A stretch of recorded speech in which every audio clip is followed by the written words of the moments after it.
श्री स्वामी समर्थ। तर स्वामींची छोट्यातील छोटी मूर्तीला आपण वस्त्र शिवणार आहोत। त्या स्वामींची मूर्ती जी आहे ती 2.5 इंचाची आहे। तर 2.5 इंचाच्या मूर्तीला आपल्याला वस्त्र कसे शिवायचे, तर सर्वप्रथम आपल्याला उंची मोजून घ्यायची आहे। तर माझ्या मूर्तीची उंची जी आहे तर ती 2.5 इंच आहे आणि खांद्यावरून जर मोजलं तर ते 5 इंच भरतात। तर आपल्याला अर्धा इंच एक्स्ट्रा घ्यायचा आहे।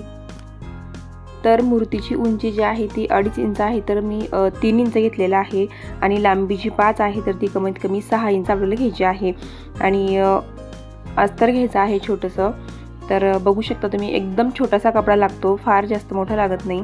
तर आपल्याला तिन्ही बाजूंनी शिवून घ्यायचा आहे आणि एक बाजू आपल्याला ओपन ठेवायची आहे आणि त्या ओपन बाजूमधून आपल्याला कपडा बाहेर काढून घ्यायचा आहे। तुमच्याकडे स्वामींची मूर्ती जर छोटी असेल तर तुम्हाला छोटं माप घ्यायचं आहे 2 इंचाचं, किंवा मग जर मोठी असेल तर तुम्ही अंदाज माप घेऊन आपल्याला किती उंची आहे त्याप्रमाणे आपल्याला उंची घ्यायची आहे। मोठी जर मूर्ती असेल तर खूप छान बसतं वस्त्र व्यवस्थित।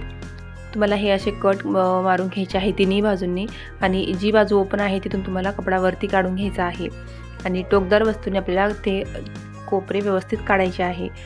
त्यानंतर आपल्याला दाब टिपवरून टाकायची आहे।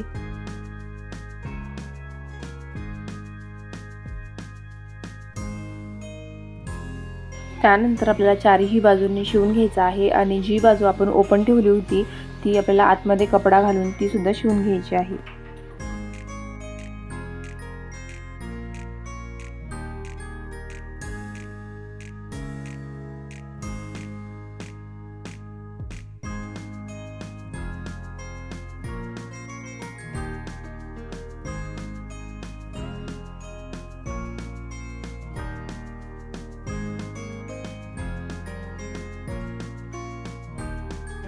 त्यानंतर आपल्याला चारही बाजूंनी आपल्याला लेस लावून घ्यायची आहे।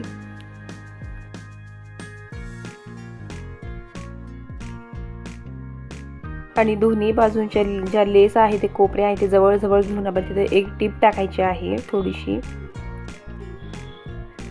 अगदी सोपा आहे, 2 ते 3 मिनिटं लागतात फक्त। तुम्ही बघू शकता आपलं वस्त्र तयार आहे। तुम्ही अशाच प्रकारे मोठ्या मूर्तीला सुद्धा तुम्ही वस्त्र शिवू शकता। तर माझा व्हिडिओ आवडला असेल तर लाईक कमेंट नक्की करा। श्री स्वामी समर्थ।